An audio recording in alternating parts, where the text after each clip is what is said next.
আসসালামু আলাইকুম। আমি জাহিদ ইসলাম।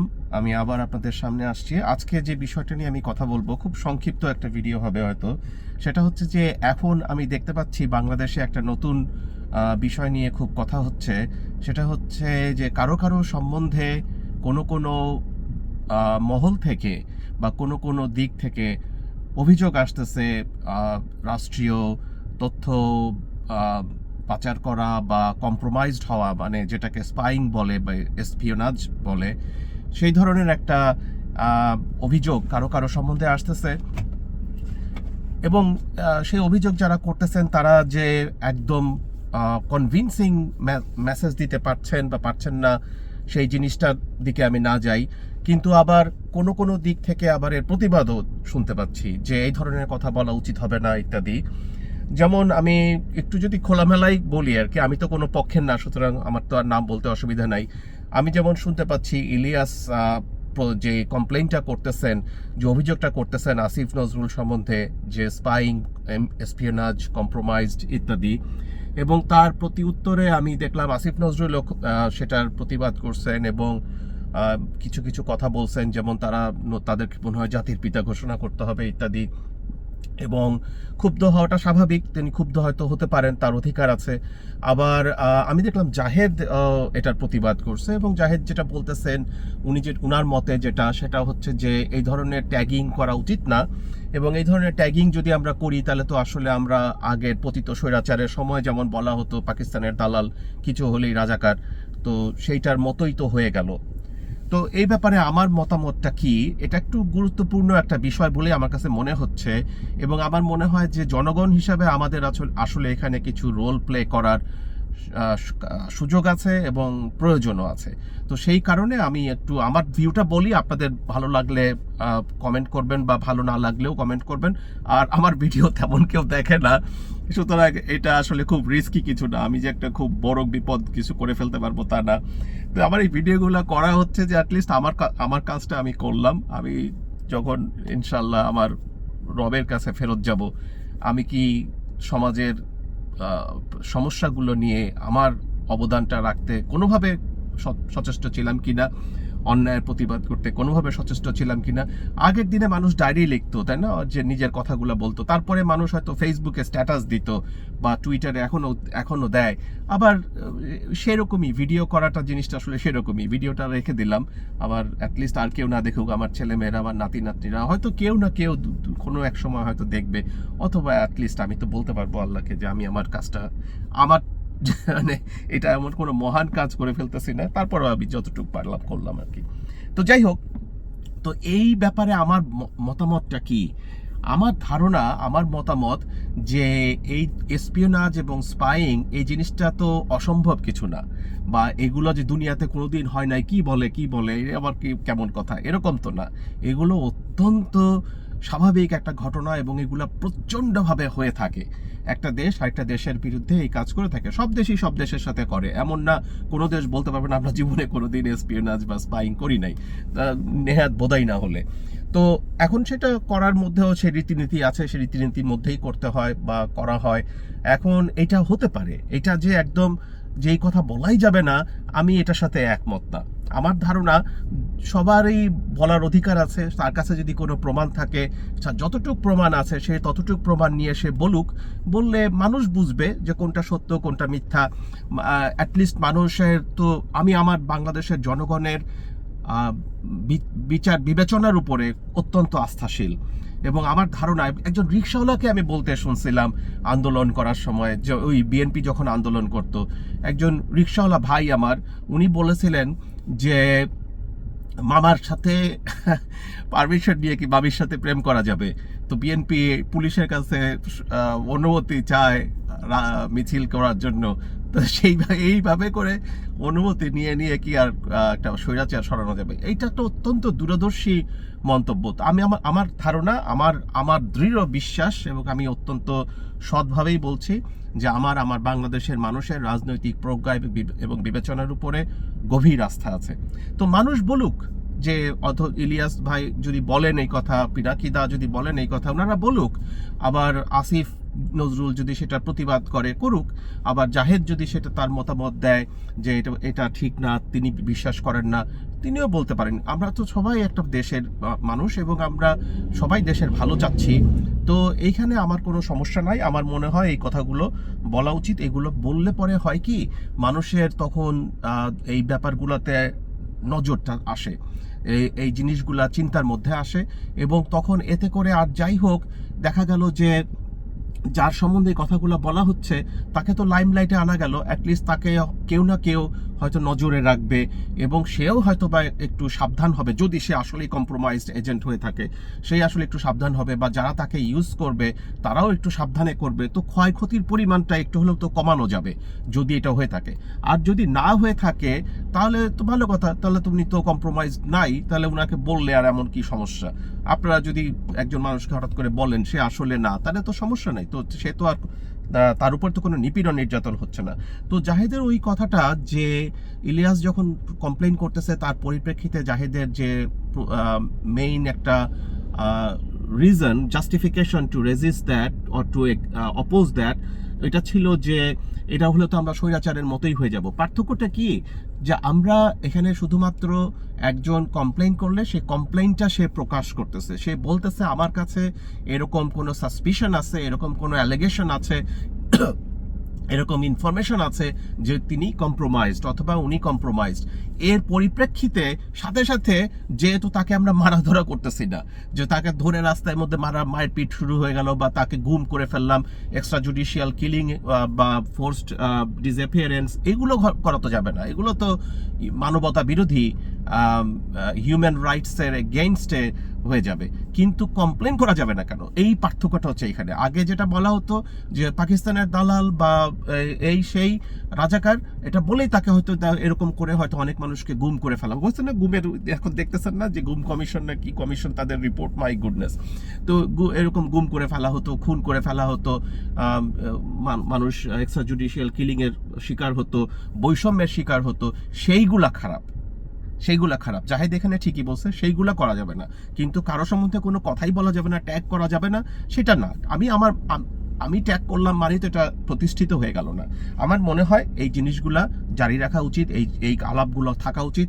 যে যেখান থেকে, যে কর্নার থেকে পারে, তার সেখান থেকে এই ধরনের কোনো ইনফরমেশন থাকলে সেই ইনফরমেশন শেয়ার করা উচিত। শুধু এটা করা উচিত না, আমার মতে এটাকে প্রমোট করা উচিত, এটা অবশ্যই থাকা উচিত।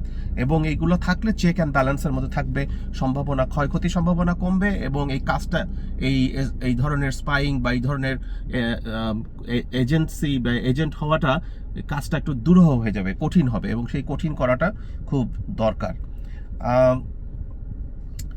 তারপরে আমি যদি চিন্তা করতেছিলাম যে আসলে এখন জনগণ হিসাবে আমাদের করণীয় কি আছে, যেই কথাটার উপরে আমি জোর দিতে চাই। যে অনেক সময় মানুষ বলে যে বুঝছি ভাই, এটা এখন আমি কি করতে পারি, আমি কি করতাম পারি, না আমার আসলে এখানে আমি একজন মানুষ, আমি তো আর গভর্নমেন্ট চেঞ্জ করে কি করব, আমি তো আর গভর্নমেন্টের ভিতরে নাই।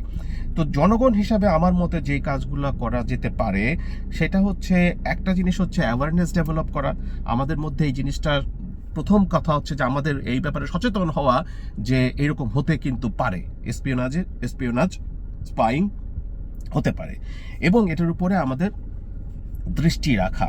এবং যে কোনো সাসপিশিয়াস বিহেভিয়ার যদি আমরা লক্ষ্য করি, কোনো সন্দেহজনক আচরণ যদি কোথাও লক্ষ্য করি, সেটা আমাদের প্রপার জায়গাতে, যেখানে আমরা রিপোর্ট করতে পারি, আমরা নিরাপদ থেকে সেখানে রিপোর্ট করা উচিত।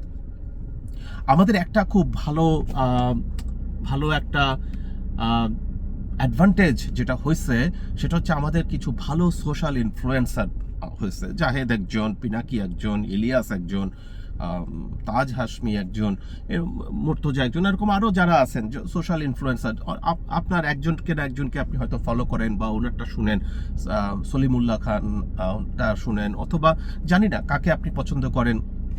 যাকে আপনি পছন্দ করেন না কেন, যাকে আপনি নিরাপদ মনে করেন না কেন, আপনি নিজের পরিচয় গোপন রেখে তাকে এই ঘটনাটা জানাতে পারেন। এবং আমাদের এই কথা বলতে হবে। আমরা যদি গোপন কিছু আমাদের নিজেদের মধ্যে রেখে দেই তাহলে হবে না, কথা বলতে হবে। এই জিনিসগুলো আমাদেরকে বলে দিতে হবে মানুষকে যে আমি কিন্তু এরকম একটা সাসপেশন বা সন্দেহজনক কিছু একটা পাচ্ছি।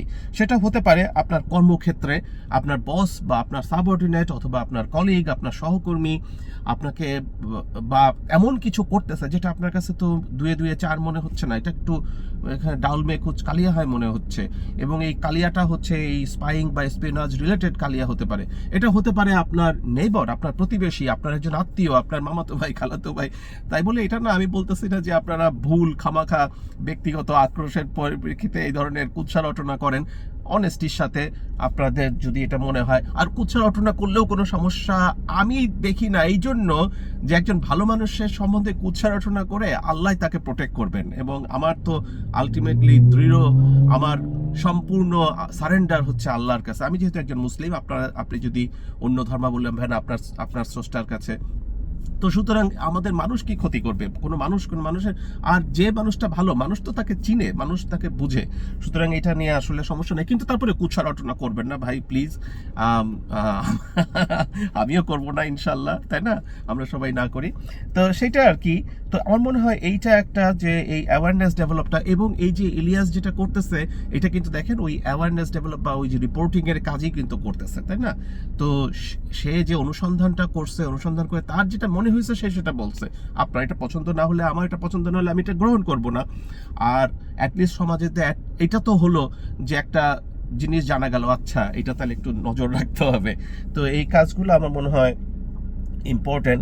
আরেকটা জিনিস হচ্ছে যে আমাদের সবারই কিন্তু একটা দায়িত্ব আছে যে আমাদের দেশের নিরাপত্তা নিশ্চিত করার জন্য। নিরাপত্তার ব্যাপারে আমাদের সবারই কিছু না কিছু ভূমিকা থাকে আর কি। তো সেই ভূমিকাটা আমাদের মাথায় রাখতে হবে, যে ভূমিকাটা আমাদের আছে। তো সেটাই আর কি। আর হচ্ছে যে অনেক সময় ডিসইনফরমেশন ছড়ায় বিভিন্ন ব্যাপারে, সেই জিনিসটাতেও একটু নজর রাখতে হবে, ডিসইনফরমেশন, মিসইনফরমেশন এগুলো ছড়াচ্ছে কিনা। তো এই যেটা বললাম, সোশ্যাল ইনফ্লুয়েন্সারদের বললে হবে কি, ওরা যদি তখন এরকম কোনো ভিডিও করে তাহলে সেইটা তো তখন একটু আলোড়ন পড়ে।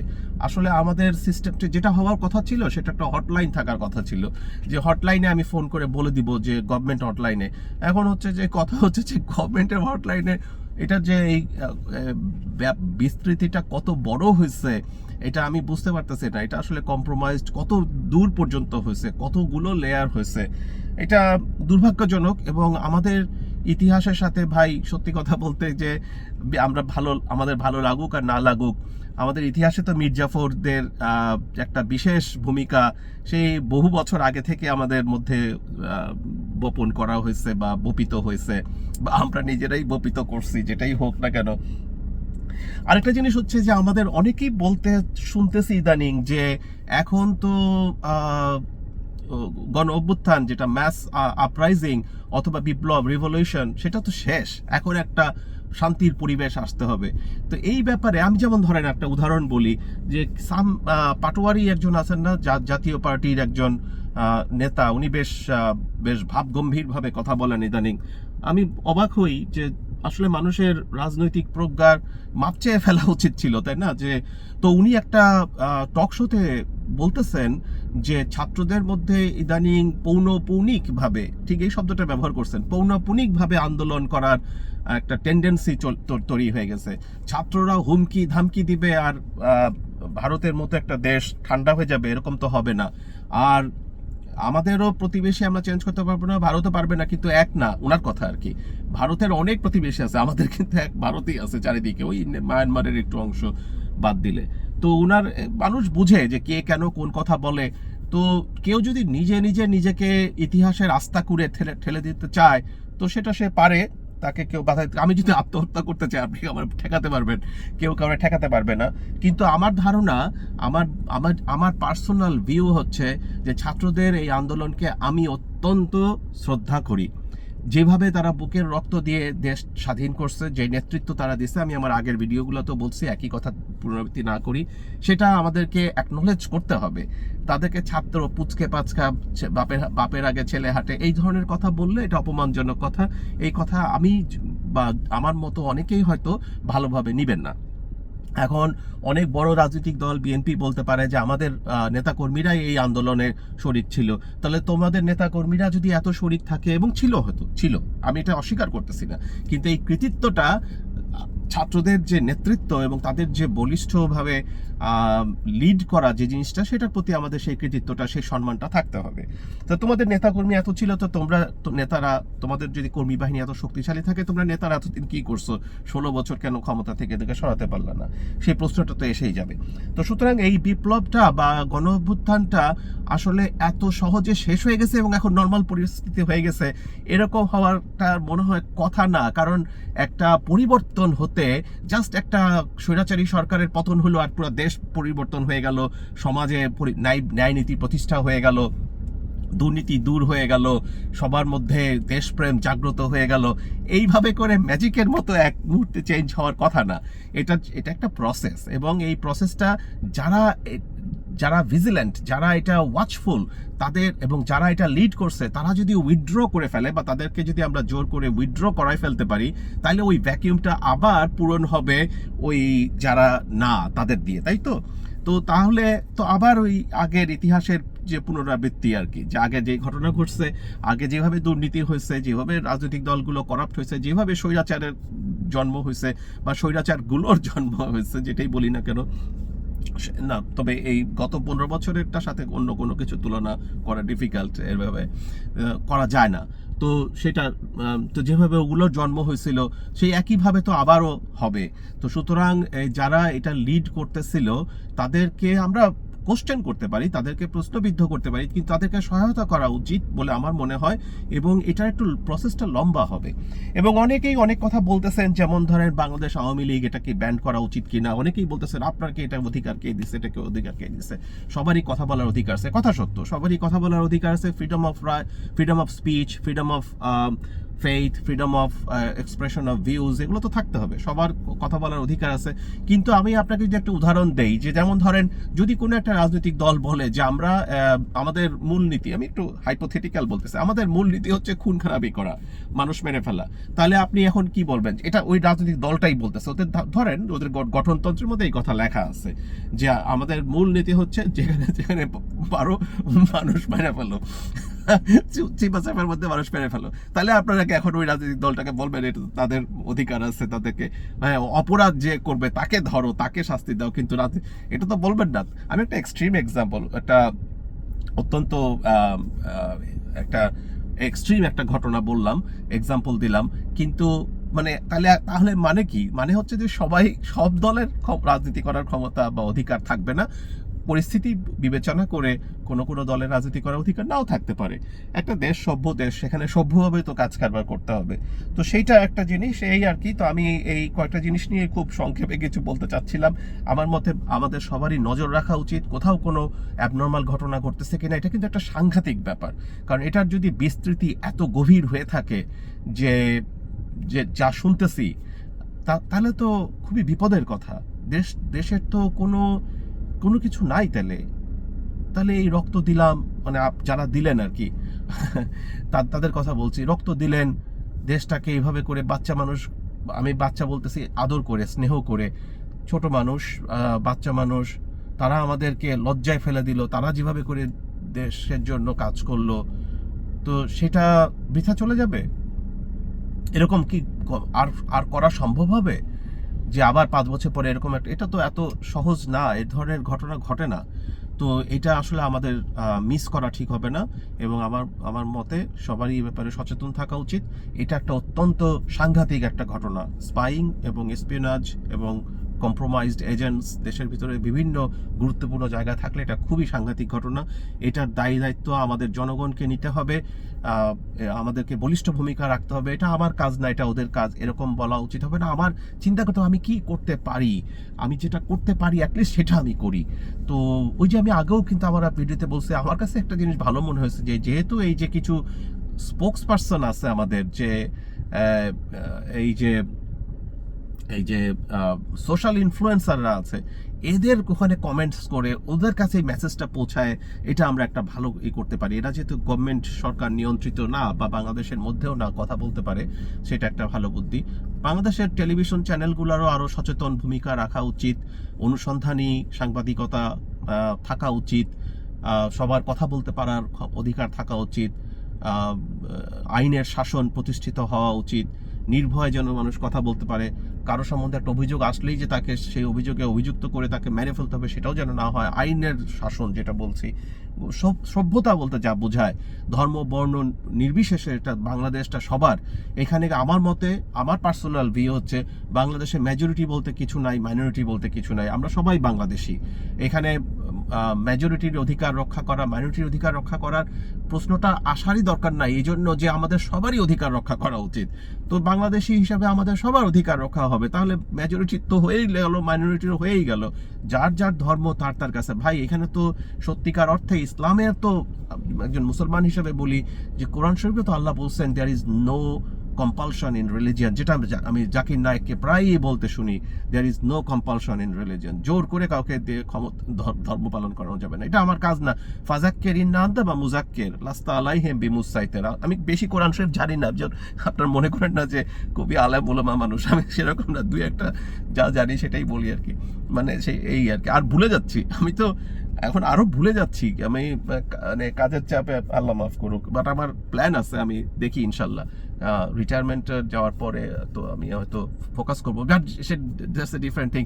তো যেখানে আল্লাহ এখানে বলতেছেন যে তোমার কাজ হচ্ছে উপদেশ দেওয়া, আর গাইডেন্সটা আসবে আল্লাহর কাছ থেকে, তো এই আর কি, উপদেশ দেওয়া। এবং আল্লাহ আরেকটা সূরায় বলছেন উপদেশ দাও যখন হচ্ছে উপদেশটা গ্রহণ হবে বলে তোমার কাছে মনে হয়, সেইরকম। খামাখাক যে একটা মানুষ ঘুমাচ্ছে, ওকে ডেকে তুলে ভাই উঠেন শুনেন ভাই, লাই কিসের মধ্যে, আমি তো ঘুমাইছি, সারা রাত কাজ করছি, সকালে একটু ঘুমাইতে হচ্ছে। তো যাই হোক, আমাদের সবারই এসের মধ্যে, বোধের মধ্যে আমাদের থাকি। ভালো থাকবেন। আমি আমাদের সবাই আমরা বাংলাদেশের জন্য দোয়া করি, আল্লাহর কাছে দোয়া করি, কারণ এখানে যে নিরীহ মানুষগুলো আছে, আমরা যদি আজকে ফেল করি তাহলে এদের ভাগ্যের পরিবর্তন হবে না, কোনো দিনও হবে না। এনারা যারা কষ্ট করে যাচ্ছেন বাংলাদেশে, দাদা করছেন, ছেলে করছে, এখন বাচ্চারা করতেছে, যে এই শ্রেণী বৈষম্য, এটা থাকলে একটা দেশ বড় হতে পারবে না। আর এটা আমাদের দায়িত্ব, এটার জন্য আমাদের কোশ্চেন করা হবে যে প্রিভিলেজড গ্রুপ অফ পিপল, তোমরা কি করছিলা তোমাদের আশেপাশে যারা প্রিভিলেজ ছিল না তাদের জন্য। তো এই শোষণ, এই রক্তচোষা, এই অর্থনীতি, রক্তচোষা রাষ্ট্রনীতি, এটা চলতেই থাকবে। তো এগেইন আপনাদেরকে অনেক ধন্যবাদ আমার ভিডিও দেখার জন্য। আর আমি আপনাদেরকে একটু দেখাই আজকে আমি কোথায় ছিলাম। যে ভিডিওটা দিচ্ছি সেটা হচ্ছে এখান থেকে, এটা একটা পার্ক, ব্যাথাস্টের। এই পার্কের এখানে হচ্ছে একটা নদী আছে, ম্যাকোয়ারি নদী। আচ্ছা চলেন আপনাদেরকে আমি খুব দ্রুত গতিতে নদীটা একটু দেখায় নিয়ে আসি। এই যে আমি বের হলাম, আমি এখন নদীর দিকে যাচ্ছি হেঁটে হেঁটে। বিরক্ত হবেন না, বেশিক্ষণ লাগবে না, আমি নদীর কাছে পৌঁছায় যাবো তাড়াতাড়ি ইনশাল্লাহ। ওই যে নদী দেখতে পাচ্ছেন, আমি একটু দৌড়ায় যাই।